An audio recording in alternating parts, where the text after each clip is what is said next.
নমস্কার, আমার আপনজনেরা রুদ্রবার্তা আপনাদের সকলকে স্বাগত জানাই। আমি রুদ্রপ্রসাদ ব্যানার্জি। এই রাজ্যে এসে নরেন্দ্র মোদী মানে আমাদের দেশের প্রধানমন্ত্রী এবং জনপ্রিয়তায় গোটা বিশ্বে প্রায় প্রথম সারিতে রয়েছেন এই নরেন্দ্র মোদী। সেই নরেন্দ্র মোদী প্রথমবার বাংলায় ঢুকে বাংলার মানুষের আবেগে ভেসে গেলেন এবং চাইলেন তিনি ক্ষমাও। আর সব কিছু দেখে বাংলার বহু মানুষই অবাক হয়ে গেছে এবং অবাক হয়ে গেছে আর কপাল চাপড়াচ্ছে অন্যান্য রাজনৈতিক দলগুলো, যারা ইন্ডি মার্কা পিন্ডি চটকানো জোটে আছে। যেমন এই রাজ্যে সিপিএম, কংগ্রেস আর তৃণমূল। কেন বলছি জানেন?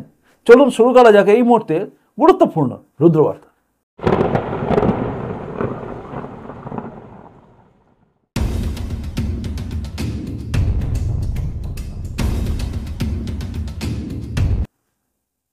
আপনারা জানেন 2024 লোকসভা নির্বাচনে প্রচার চারিদিকে চলছে। প্রচার পর্ব সবাই করছে, সবাই সবার মতো করে প্রচার করছে। এই রাজ্যে মমতা বন্দ্যোপাধ্যায় শ্যাডো ফাইট করছেন, অর্থাৎ শ্যাডো ফাইট মানে মার্শাল আর্টের ভাষায় বা বক্সিং যারা শেখেন, টোটালটাই মার্শাল আর্ট। সেখানে হয় কি, চিন্তা করে নেওয়া যে আমার সামনে একজন কেউ আছে, কল্পনা করে তার সঙ্গেই ঘুষি প্র্যাকটিস করা। আর এখানে মমতা বন্দ্যোপাধ্যায় প্রতিটা বক্তব্যে শ্যাডো ফাইট করেন। মানে কীরকম জানেন? মনে হয় যেন সামনেই তার কেউ দাঁড়িয়ে আছে। তুই টাকা দিয়েছিস, তুই করেছিস, আপনি দিয়েছেন টাকা, আমরা দিই, নাম করছেন আপনি। সকালে উঠি প্রচার বাবুর মুখ, সকালবেলা মুখ তমুক, এই টাইপের, মানে সেরকম যেন লড়াই হচ্ছে, ঝগড়া করছেন, এই টাইপের করছেন মমতা বন্দ্যোপাধ্যায়। এবং বাংলার জনগণ তাড়িয়ে তাড়িয়ে উপভোগ করছে কোনো একটা মনোরঞ্জন সিনেমা বা মনোরঞ্জনকর কোনো সিরিয়াল ফিরিয়ালের মতো। এগুলো দেখে খুব মজা পায়। কিন্তু আবেগ যেখানে কাজ করে আমাদের দেশের কি হবে, সেখানে তখন মানুষ সিরিয়াস হয়ে যায়। আর সিরিয়াস হয়ে যাওয়া মানুষ তখন অবাক হয়ে দেখে এই রাজ্যে আসা সেই বিশ্ববিখ্যাত নেতা নরেন্দ্র মোদী শুধু বাংলার বুকে, পশ্চিমবঙ্গের বুকে বা দেশের বুকে নয়, তিনি বিশ্বের এখন অন্যতম নেতা, যার কথা শোনার জন্য আমেরিকার প্রেসিডেন্ট থেকে শুরু করে রাশিয়ার প্রেসিডেন্ট কেউ বাকি নেই। সবাই এক বাক্যে তাকে দেখে। পাকিস্তান রোজ সকালবেলা উঠে চিন্তা করে এরপরে কি করবে প্রধানমন্ত্রী নরেন্দ্র মোদী। সেই নরেন্দ্র মোদী অনেকের কাছে আতঙ্ক, অনেকের কাছে মসিহা। তিনি বাংলায় এলেন এবং বাংলায় আজকে মালদায় যে সভা ছিল, সেই জনসভায় দাঁড়িয়ে তিনি বক্তব্য তো রাখছিলেন, হঠাৎ করেই যেন সবকিছু ভেঙে চুরমার হয়ে গেল। আবেগ, বাংলার মানুষের আবেগ তিনি দেখলেন এবং তিনি অবাক হয়ে গেলেন। মালদাতে এই আবেগ, সত্যি বলতে কি বলুন তো, দীর্ঘদিন রাজনীতির সমস্ত ময়দান দেখা আমার অভিজ্ঞতা বলছে এই আবেগ আমিও দেখিনি। চলুন সময় নষ্ট না করে দেখিয়ে দিই সেই মুহূর্তের কিছু কথা এবং মোদিজির কথা এবং সেই মুহূর্তের ছবি। দেখো।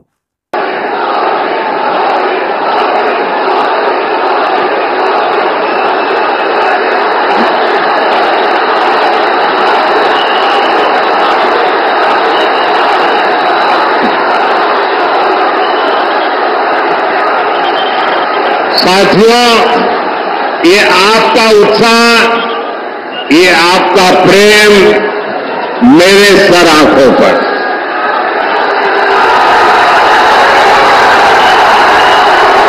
आप इतना प्यार दे रहे हैं, इतना प्यार दे रहे हैं, ऐसा लगता है या तो पिछले जन्म में मैं बंगाल में पैदा हुआ था, या तो अगले जन्म में बंगाल की किस मां के दूध से पैदा होने वाला हूं। शायद इतना प्यार कभी नसीब नहीं होता भाइयों।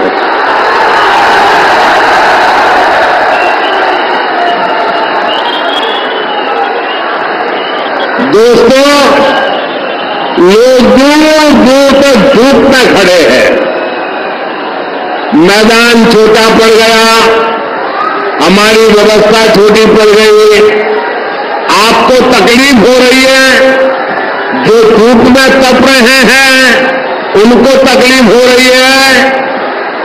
ये जो आपको तकलीफ हो रही है ना, इसके लिए मैं आपकी क्षमा मांगता हूं।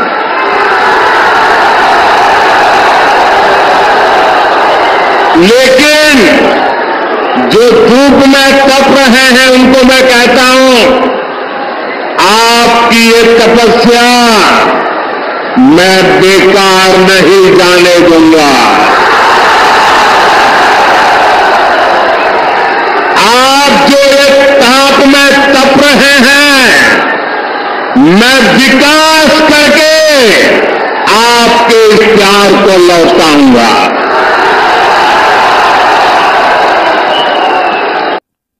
দেখলেন এবং শুনলেনও, আবেগে ভেসে গেলেন কিন্তু নরেন্দ্র মোদী।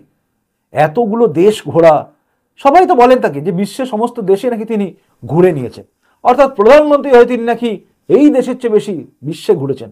তো বিশ্ব ঘোরা, বিশ্বের বিভিন্ন প্রান্তে জনপ্রিয় জনপ্রিয় এই জননেতা নরেন্দ্র মোদী আজ বাংলার বুকে বাংলার এই আবেগ দেখে আপ্লুত হয়ে গেলেন। তিনি বলেই ফেললেন সেই কথা, দেখে আমার যেন মনে হচ্ছে এর আগের জন্মে হয়তো আমি বাংলায় জন্মেছিলাম, বা এর পরের জন্মে আমি এই বাংলাতেই বাংলার মায়ের কোলে জন্মাবো। কতটা আবেগ, কতটা ভালোবাসা ভেতর থেকে আসে বুঝতে পারছেন? তিনি কিন্তু বললেন এরকম আমি দেখিনি, আমি যে জীবনে পাবো আমি এটা আমি ভাবিনি। এত আবেগ, এত ভালোবাসা সত্যিই ভাবা যায় না। কলকাতায় 2014 সালে প্রথম যখন তিনি আসেন, মানে একদম ব্রিগেডে, সেই সময় দেখা আমার অভিজ্ঞতা বলে লোকের ঠাসাঠাসি ধাক্কাধাক্কি দেখেছিলাম। এরপরে বিভিন্ন জায়গায় তিনি এসেছেন। তখন যে জনপ্রিয়তা ছিল আর আজকের যে জনপ্রিয়তা, বাংলার বুকে তখন যে মোদি ঝড় ছিল আর আজ যে মোদি ঝড় আছে, আকাশ পাতাল তফাৎ, আকাশ পাতাল তফাৎ। তখনও ছিল ভিড়, কিন্তু এখন যেন একটা উন্মাদনা এসে গেছে। মোদিজিকে দেখতে হবে, মোদিজি আসছে। যে প্রান্তে আসুক, আমি থাকি হাওড়ায়, এই হাওড়া উলুবেড়িয়া লোকসভা অন্তর্গত একটা অঞ্চল, সেখান থেকে মানুষ, আমার পাশাপাশি থাকা এক ভাইপো, সে বলছে কাকা আমি যাব দেখতে বালুরঘাটে। মানে চিন্তা করুন, মালদা, তখন যে বোধহয় মোস্ট প্রবলি হচ্ছিল কুচবিহারে জনসভায় যাব। চিন্তা করতে পারছেন, এখান থেকে কোচবিহার যাবে কি দেখতে? না মোদিজিকে দেখতে। এই টান ভাবা যায়? এই আবেগ কি ভাবা যায়? আর এই আবেগ বা এই টানটাই কিন্তু এখন ওটা বাংলার জনগণ দেখছে যে মোদিজির ওপরে। অনেক মিথ্যা বলছেন মমতা বন্দ্যোপাধ্যায়, অনেক মিথ্যা কথা, সিএ নিয়ে, ইউসিসি নিয়ে রোজ মিথ্যা কথা বলেন মমতা বন্দ্যোপাধ্যায়। সকাল সন্ধে যেখানে যাচ্ছেন বক্তব্য রাখছেন, শুরু থেকে শেষ পর্যন্ত মিথ্যা কথা বলছেন। এমন বলছেন, এত মিথ্যে কথা বলছেন সিএ ইউসিসি নিয়ে, একদম চিন্তার বাইরে। কোথাও নেই মুসলমানদের তাড়ানোর কথা তিনি বলছেন। ধর্ম কিনে নিচ্ছে, দেশ বেচে দিচ্ছে, মানে কে কাকে বেচছে? দেশ বেচে দিয়েছে, আরে কিনলো কে? 10 বছর ধরে চলছে, সে 10 বছর দেশ বিক্রি করে দিয়েছে। আচ্ছা কিনেছে কে? মমতা বন্দ্যোপাধ্যায় আপনি কিনেছেন নাকি? কে কিনলো? বেকার বেকার সব কথা। আর এখন তার নতুন একটা সংযোগ হয়েছে, সেটা হচ্ছে হেলিকপ্টার করে আমি কত কষ্ট করে আসি জানেন? হেলিকপ্টারে কি গরম জানেন? এটা আগুনের গোলা, সর্বনাশ করেছে। হেলিকপ্টার যদি আগুনের গোলা হয়, সমস্ত জনগণকে আগুনের গোলায় উঠতে দিন না। আমরা যাতায়াত করি হেলিকপ্টার করি, মানে উনি আসছেন হেলিকপ্টার, ওটাই খুব কষ্টের ব্যাপার, এটা তিনি বলছেন। বাংলা জনগণ ভাবছে আরে হেলিকপ্টার করে আসছে, এত পয়সা খরচা করে, এটার জন্য তিনি বলছেন হেলিকপ্টার করে আসছি, কত কষ্ট জানেন? প্রধানমন্ত্রী নরেন্দ্র মোদী তো আরো দূর থেকে আসছেন হেলিকপ্টার করে, তাহলে আরো কষ্ট হচ্ছে তার। তিনি কি একবারও বলছেন আমি হেলিকপ্টার করে এসেছি, কত কষ্ট জানেন? আগুনের গোলার মধ্যে দিয়ে আসছি আমি, আগুনের মতো এয়ার পকেট তৈরি হচ্ছে, ওখানে এই পকেট তৈরি হচ্ছে। আরে আপনার এয়ার পকেট আপনার কাছে রাখুন না, আপনার পকেটে রাখুন। কে জানতে চায় সব কথা? বাংলার জনগণকে আসল কথা বলুন না। চাকরি বেঁচেছে কারা? জেলে আছে, লজ্জা শরম বলে কিচ্ছু নেই রাজ্যের মুখ্যমন্ত্রী, কিচ্ছু লজ্জা নেই। প্রতিটা জনসভায় যারা হাততালি দেন তাদের কথা ভাবছি আমি, যে কোন লেভেলের আইকিউ আছে। চোখের সামনে দেখতে পাচ্ছেন পার্থ চ্যাটার্জি, অর্পিতা মুখার্জি, এটাকে দেখেছেন তো, জেলে আছে। কুন্তল ঘোষ থেকে শুরু করে আরো সব রয়েছে, আরে নাম রয়েছে আরো 2-4 জনের, পাড়ের গোড়া একটা রয়েছে, সব কটার নামই তো জানেন, তারপরেও হাততালি দেন। মানে লজ্জা শরম কিচ্ছু নেই। বাড়ির ছেলে মেয়ে আছে তো, তারা চাকরি বাকরি পাবে তো? নাকি 100 দিনের কাজ যেটা 56 দিনে করে দেবেন, নাকি 50 দিনে করে দেন বলছে, তার মধ্যে আছে, নাকি ভাতায় বাঁচবেন, লক্ষ্মীর ভান্ডার সরস্বতীর ভান্ডার এতে বাঁচবেন? ভাববেন একবার। তাই ওদের কথা আলোচনা করে লাভ নেই। আমি ভেবেছিলাম আজকে মমতা বন্দ্যোপাধ্যায়ের বক্তব্য নিয়ে বলবো, তারপর বললাম বলে লাভ নেই, বেকার। মোদিজি কি বললেন সেটা শুনুন। তো মোদিজি কি বললেন আপনারা দেখলেন। বাংলা জনগণ সম্বন্ধে তার ধারণা পরিষ্কার হয়ে গেছে। তিনি ক্ষমা চাইলেন, যে এত লোক দাঁড়িয়ে আছে গরমের মধ্যে, তাদের কাছে তিনি ক্ষমা চেয়েছেন, কষ্ট হচ্ছে বলে। একজন দেশের প্রধানমন্ত্রী এবং জনপ্রিয় নেতা বিশ্বের। এই প্রসঙ্গে বলতে গিয়ে একটা মনে পড়ে গেল, আজকে মমতা বন্দ্যোপাধ্যায় পিংলায় জনসভায় বক্তব্য রাখার সময় বললেন পশ্চিমবঙ্গ নাকি বিশ্বের মধ্যে 1 নম্বর রাজ্য, গোটা বিশ্বে 1 নম্বর রাজ্য। মানে ঢপের একটা লেভেল আছে, এই কোথায় কোন লেভেলে ঢপ মারছেন কোনো ঠিক নেই। কি বলবো, ঢপ মারার তার অধিকার রয়েছে, আমারও অধিকার আছে বলার। যেটা মিথ্যে হবে সেটা বলবোই আমরা। সে যদি মোদিও মিথ্যা কথা বলে, মিথ্যাটা বলতে হবে। কিন্তু এখনো পর্যন্ত মোদি কোনো মিথ্যা কথা বলেনি, যেটা আমাদের চোখে পড়ছে না। পড়লে আমাকে জানাবেন যে মোদি এই মিথ্যা কথা বলেছে। জুমলাবাজি, অমুক বাজারে জুমলাবাজি সবচেয়ে বেশি করেন তো এই রাজ্যের মুখ্যমন্ত্রী, সবচেয়ে বড় জুমলাবাজি শুরু থেকে শেষ পর্যন্ত, একদম শুরু থেকে। যখন মুখ্যমন্ত্রী নেই তখন থেকে মিথ্যে কথা বলেছেন। মিথ্যে মিথ্যে আর মিথ্যের ওপর দাঁড়িয়ে আছে। আমরা সবাই চোর, সব কটাই চোর, এইসব বলেন তিনি।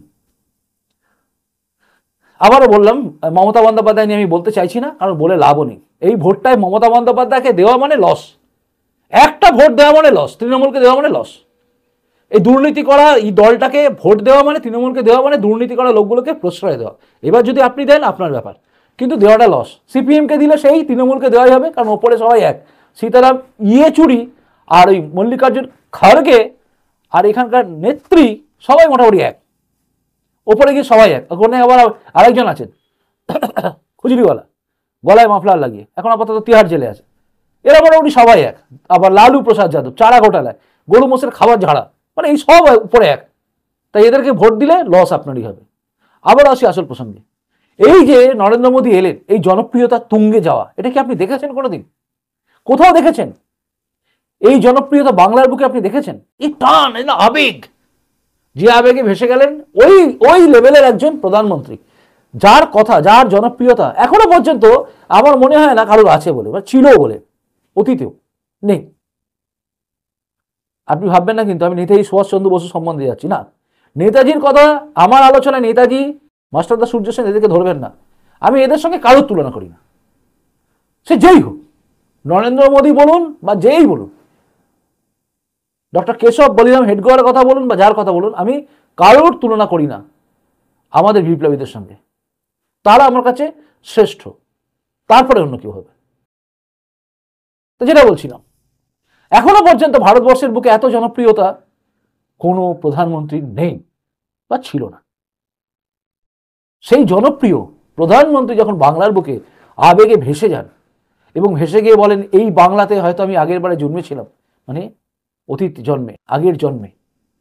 আমরা পুনর্জন্মে বিশ্বাস করি, আমরা তো আর অন্য কোনো ধর্ম নই, আমরা সনাতন ধর্মে আমরা বিশ্বাস করি পুনর্জন্ম হয়, আমরা মানি।